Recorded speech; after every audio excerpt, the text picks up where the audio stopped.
So again coming to the discussion about dark field microscopy, it makes use of dark ground microscope and a special type of a compound light microscope.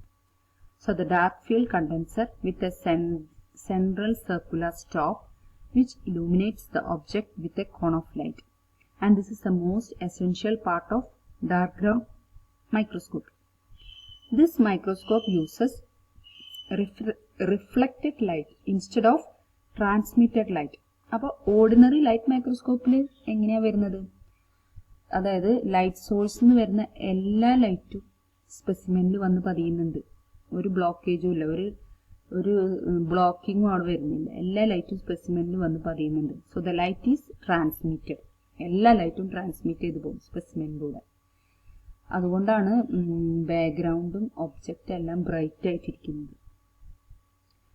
In the case of dark field microscope, this prevents light from falling directly onto the objective lens. Light rays falling on the object are reflected or scattered onto the objective lens, with the result that microorganisms appear brightly stained against dark background. Now coming to the uses of dark field microscope. It is useful for the demonstration of very thin bacteria which is not visible under ordinary illumination, since the reflection of light makes them appear larger. Another one, this is frequently used method for the rapid demonstration of Treponema pallidum. Treponema pallidum light microscope കാണാൻ സാധിക്കില്ല. സ്പൈറോകിറ്റ്സ് വരുന്നതാണ്, വളരെ delicate ആണ്. Light മൈക്രോസ്കോപ്പിലൂടെ നമുക്ക് തീരെ visualise ചെയ്യാൻ സാധിക്കില്ല. So we can visualize this organism in using dark field microscopy. It is also useful for the demonstration of motility of the flagellated bacteria. അതായത് ലൈവ് ആയിട്ടുള്ള സ്പെസിമെന്റെ മോട്ടിലിറ്റി നമുക്ക് കാണാൻ സാധിക്കും. ബാക്ടീരിയയുടേത് മാത്രമല്ല, പ്രോട്ടോസോവൻ്റെത്.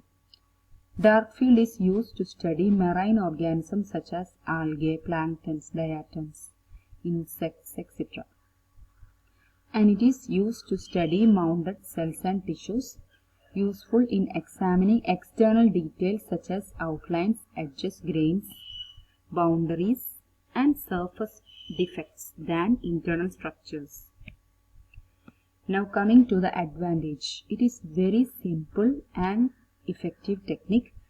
It is well suited for uses involving live and unstained biological samples. അതാണ് ഇതിന്റെ peculiarity. We can observe live and unstained, stain ചെയ്യണമെന്നില്ല, such as a smear from the tissue culture or individual waterborne single cell organisms. Considering the simplicity of the setup, the quality of the image obtained from this technique is quite impressive. The dark field microscopy techniques are almost entirely free of artifacts. Artifacts എന്ന് പറഞ്ഞാൽ other extraneous substance, അതായത് specimen കൂടാതെ micro organism കൂടാതെ വേറെ deposits ഒക്കെ കാണുക. അപ്പം അതൊന്നും ഇതിൽ കാണാൻ സാധിക്കില്ല. It will be entirely free of artefacts due to the nature of the process. A researcher can achieve a dark field by making modifications to his or her microscope. Apart from the advantage, there are certain disadvantages or limitations too. The main limitation is low light levels, which are seen in final image. Then second one is the sample must be very strongly illuminated. Sometimes it can cause damage to the sample. So here we are we have finished the discussion of dark field microscopy. The next type of microscopy is phase contrast microscopy. So in order to avoid the limitations, that is overcome, not avoid, in order to overcome the limitations of dark field microscopy, next another type of microscopy, that is phase contrast microscopy, was described, and it was first described in 1934 by Dutch physicist Fritz Zernike, and it is a contrast enhancing optical technique that can be utilized to produce the high contrast images. So using this microscope, the image produced are very good, and it provides a good contrast of transparent specimens. So which are the specimens which are observed through the phase contrast microscopy? One is live cells, usually in culture, then microorganisms, thin tissue slices, lithographic patterns, fibers, latex dispersion, glass fragments, subcellular particles such as nuclei and other organelles. So this is the phase contrast microscopic configuration. അപ്പോൾ ഇതാണ് ഇതിൻ്റെ principle. അപ്പോൾ ഇതിൽ ഒരു dark field microscopy പോലെ തന്നെയാണ് ഏകദേശം വരുന്നത്. ഒരു ചെറിയൊരു ഡിഫറൻസ് വരുന്നുണ്ട്. ഇവിടെ നമ്മൾ ഡാർക്ക് ഫീൽഡിന് നമ്മൾ കണ്ടൻസറിന്റെ തൊട്ട് താഴെ ഒരു അന്യുലാർ കണ്ടൻസർ വെച്ചിട്ടുണ്ട്. ഡാർക്ക് ഫീൽഡ് പോലെ തന്നെ ഒരു അന്യുലാർ കണ്ടൻസർ ഇവിടെയും വരുന്നുണ്ട്. ഇതിന്റെ പുറമെ there is an extra equipment. അതിന് പറയുന്ന പേരാണ് ഫേസ് പ്ലേറ്റ്. ഈ ഒബ്ജക്റ്റീവ് ലെൻസ് ഇല്ലേ, ഈ ഒബ്ജക്റ്റീവ് ലെൻസിന്റെ മുകളിലായിട്ട് ഒരു ഫേസ് പ്ലേറ്റ് ഉണ്ട്. അതാണ് മെയിൻ ആയിട്ട് ഡാർക്ക് ഫീൽഡും ഫേസ് കോൺട്രാസ്റ്റും തമ്മിൽ വരുന്ന ഡിഫറൻസ്. ഡാർക്ക് ഫീൽഡിന് ഈ ഫേസ് പ്ലേറ്റ് ഇല്ല. ഡാർക്ക് ഫീൽഡിന് ഓൺലി ദിസ് അന്യുലാർ കണ്ടൻസർ മാത്രമേ ഉള്ളൂ. ഇതാണ് അതിന്റെ ഷേപ്പ്, കണ്ടൻസർ അന്യുലസിന്റെ. അപ്പോൾ apart from this annular condenser it possess a phase plate.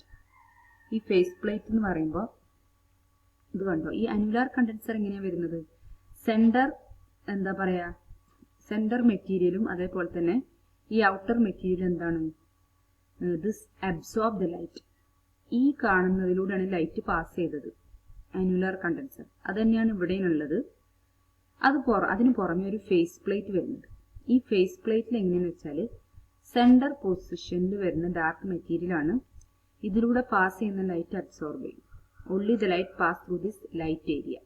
അതാണ് phase plate. Okay, now we can discuss the principle.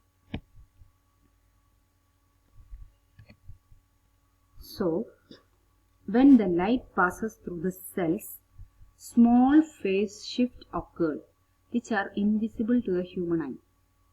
In a phase contrast microscope, these phase shift are converted into changes in amplitude which can be observed as difference in image contrast. അപ്പോൾ ഇവിടെ എങ്ങനെയാണ് വരുന്നത് എന്ന് വെച്ചാൽ, first of all ഇതാണ് light source. ഇവിടുന്ന് the light falls on this annular diaphragm. അപ്പോൾ pass ചെയ്യുമ്പോൾ അന്യുലാർ ഡയഫ്രത്തിലൂടെ പാസ് ചെയ്യുന്നത് നേരെ പോകുന്ന light they are absorbed by this dark area. Only the light pass through this light area. അപ്പോൾ നേരത്തെ പോലെ ഹോളോ കോൺ ഓഫ് ലൈറ്റ് തന്നെയാണ് which falls on the condenser. ഇതിലൂടെ പാസ് ചെയ്തത് കണ്ടൻസറിലൂടെ പാസ് ചെയ്തു.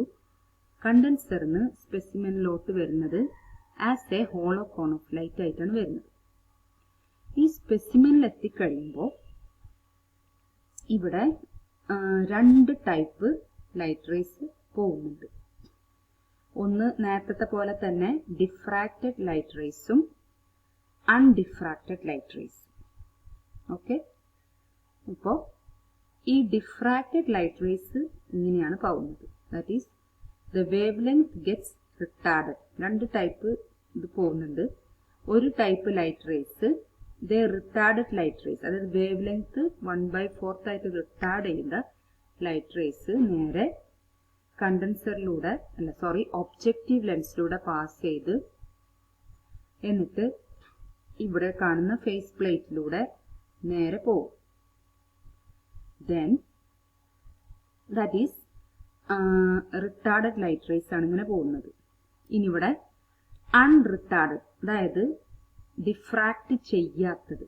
ഞാൻ നേരത്തെ പറഞ്ഞല്ലോ രണ്ട് ടൈപ്പ് ഡാർക്ക് ഫീൽഡിൽ 2 ടൈപ്പ് ലൈറ്റ് റേസ് ഉണ്ട്, ഡിഫ്രാക്റ്റഡും അൺഡിഫ്രാക്റ്റഡും.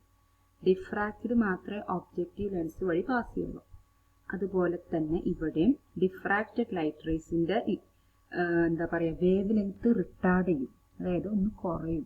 അത് മാത്രമേ ഒബ്ജക്റ്റീവ് ലെൻസ് വഴി പാസ് ചെയ്യുള്ളൂ. പാസ് ചെയ്തിട്ട് പിന്നെ അതിന്റെ മുകളിലാണ് എന്ത് വരുന്നത്, ഈ ഫേസ് പ്ലേറ്റ് വരുന്നത്. ഈ ഫേസ് പ്ലേറ്റ് വഴി ആര് പോകും? This moves through the phase പ്ലേറ്റിന്റെ ഈ ഒരു പോർഷൻ ഉണ്ട്. ഈ പോർഷനിലൂടെയാണ് ലൈറ്റ് പാസ് ചെയ്യുക. ഈ ബ്ലാക്ക് കളർ പോർഷനിലൂടെ ലൈറ്റ് പാസ് ചെയ്യില്ല. അതിന്റെ ഇങ്ങനെ നേരെയാണ് പോകുന്നത്. അപ്പൊ ഇതിലൂടെ പാസ് ചെയ്യുന്നത് ഫേസ് പ്ലേറ്റിന്റെ ഫേസ് റിംഗ് ഉണ്ട്. ആ റിംഗ് വഴി പാസ് ചെയ്യും. നേരത്തെ പിക്ചറിൽ കണ്ടല്ലോ, ഇതാ ഈ റിംഗ് വഴി പാസ് ചെയ്തതാണ് ഇപ്പൊ കണ്ട ലൈറ്റ്.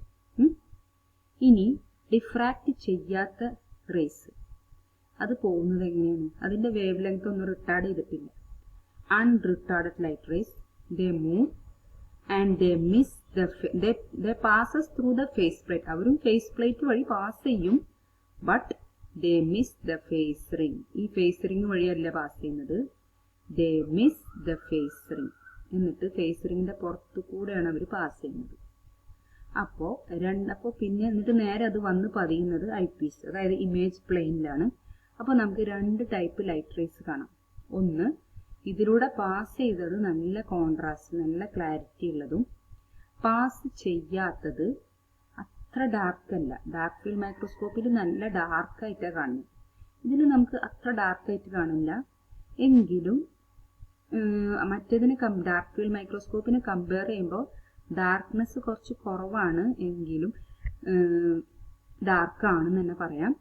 പക്ഷെ രണ്ട് ടൈപ്പ് ലൈറ്റ് ഫോം ചെയ്യും. അതായത് ഫേസ് റിംഗിലൂടെ പോകുന്ന ലൈറ്റും ഫേസ് റിംഗിലൂടെ മിസ് ചെയ്ത് ഫേസ് പ്ലേറ്റിലൂടെ പോകുന്ന ലൈറ്റ്, രണ്ട് ടൈപ്പ് ലൈറ്റാണ് ഇമേജിൽ വന്ന് വീഴുന്നത്. So both have different contrast. അതാണ് ഇതിൽ പറയുന്നത്. അപ്പൊ അതുകൊണ്ട് the image appear as one side is dark, one side is light. അപ്പൊ അങ്ങനെ ഒരു കോൺട്രാസ്റ്റ് ക്രിയേറ്റ് ചെയ്യും നമുക്ക് കിട്ടുന്ന ഇമേജ്.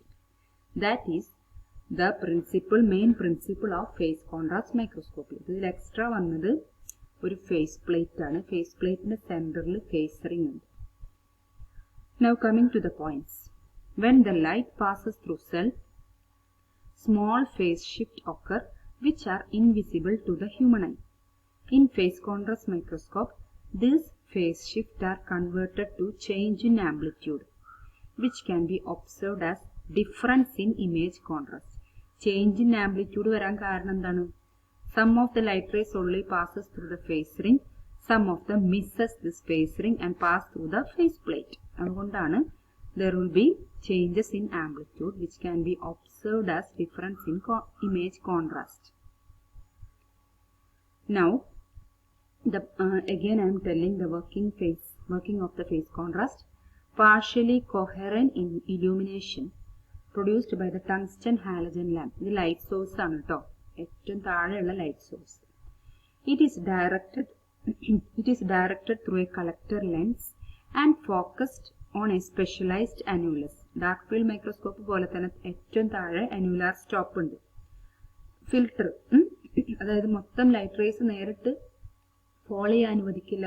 ഈ annular stop ഉള്ളത് കൊണ്ട് ബ്ലോക്ക് ചെയ്യും അതിനു വേണ്ടിയിട്ട്. So they are positioned in the substage condenser, അതായത് കണ്ടൻസറിന്റെ താഴെയായിട്ട് front focal plane. So the wave fronts passing through the annulus illuminate the specimen. അപ്പോൾ wave fronts passing through the annulus illuminate the specimen. അപ്പോൾ annulusiലൂടെ pass ചെയ്ത് പോയ light ആണ് സ്പെസിമെനിൽ വന്ന് പതിയുന്നത്. And either passes through, എന്നിട്ട് ഈ സ്പെസിമെനിൽ വന്ന് പതിയുമ്പോൾ അവിടുന്നാണ് two types of light rays. ഒന്ന് undeviated or are diffracted. So either pass through undeviated or are diffracted and retarded in phase by structures and phase gradients present in the specimen. അപ്പോൾ രണ്ട് ടൈപ്പ് light rays ഉണ്ട്. ഒന്ന് undeviated, another one deviated. അപ്പോൾ deviate ചെയ്തതാണ് സ്പെസിമെനിൽ, അതായത് condenser വഴി പാസ് ചെയ്യുന്നത്. ഡീവിയേറ്റ് ചെയ്യാത്തതുണ്ട്, അതായത് കണ്ടൻസർ വഴി പാസ് ചെയ്യാത്തത് നേരെ ഫേസ് പ്ലേറ്റിലൂടെ പോകുന്നുണ്ട്, പക്ഷേ they miss the phase ring.